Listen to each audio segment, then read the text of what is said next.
Assalamualaikum warahmatullahi wabarakatuh. Perkenalkan, nama saya Muhammad Dafa Kamil Javier. Saya peserta Latsar tahun 2022 Pemerintahan Daerah Kabupaten Bengkulu Tengah, golongan 3, angkatan 2, kelompok 1.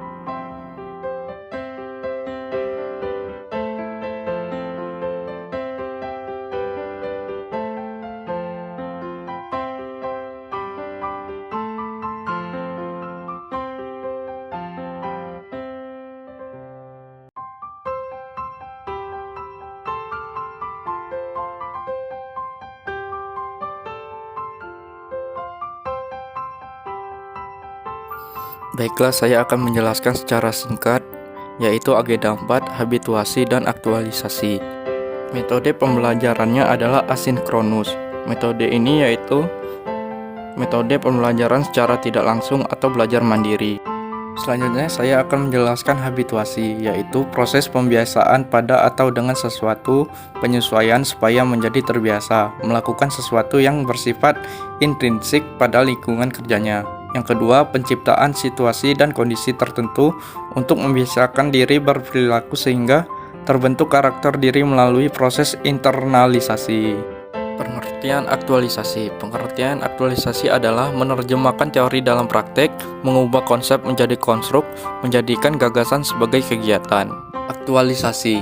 Aktualisasi sebagai intervensi agenda habituasi. Aktualisasi bersifat ekstrinsik. Kemampuan yang harus dikuasai peserta pada pembelajaran yang pertama, isu, jumlah kegiatan, kualitas rencana kegiatan, relevansi rencana kegiatan dengan aktualisasi, dan teknik komunikasi. Dan yang kedua, melaksanakan aktualisasi yaitu kualitas pelaksanaan kegiatan, kualitas aktualisasi, dan teknik komunikasi. Metode analisis isu. Teknik analisis isu yang digunakan USG. Saya akan menjelaskan USG. Yang pertama, urgensi. Seberapa mendesak suatu isu harus dibahas, dianalisis, dan ditindaklanjuti. Yang kedua ada seriousness. Seberapa serius suatu isu harus dibahas dikaitkan dengan akibat yang ditimbulkan. Yang ketiga ada growth. Seberapa besar kemungkinan memburuknya isu tersebut jika tidak ditangani sebagaimana mestinya.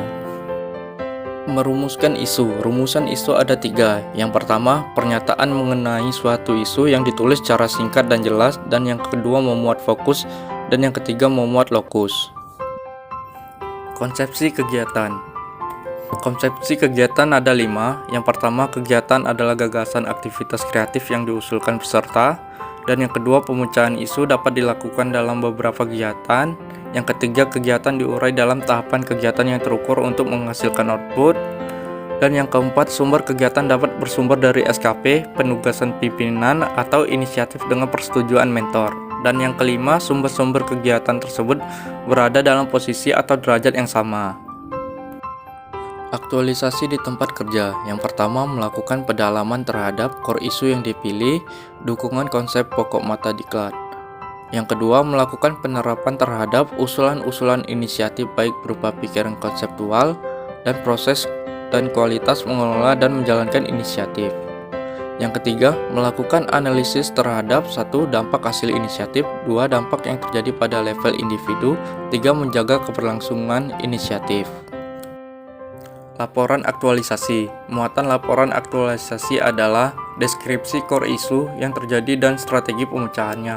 Proses menerapkan inisiatif gagasan kreatif yang telah dirancang yang didukung dengan dukungan bukti-bukti pembelajaran baik berupa dokumen, notulensi, foto, rekaman video, serta mendeskripsikan analisis terhadap dampak yang ditimbulkan.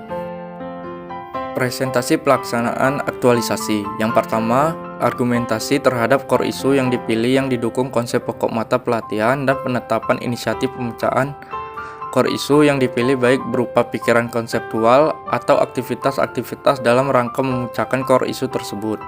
Yang kedua, proses dan kualitas mengelola dan menjalankan inisiatif dan identifikasi dampak hasil inisiatif, level dampak atau individu, unit atau organisasi, dan keberlangsungan inisiatif. Yang ketiga, kontribusi hasil kegiatan terhadap visi, misi, dan tujuan organisasi. Keempat, kontribusi hasil kegiatan terhadap penguatan nilai-nilai organisasi. Dan yang kelima, khusus bagi CPNS golongan 3, menyampaikan hasil analisis konseptual Dampak apabila nilai-nilai dasar PNS tidak diaplikasikan dalam pelaksanaan tugas dan jabatannya. Mungkin itu saja yang dapat saya sampaikan. Saya ucapkan terima kasih.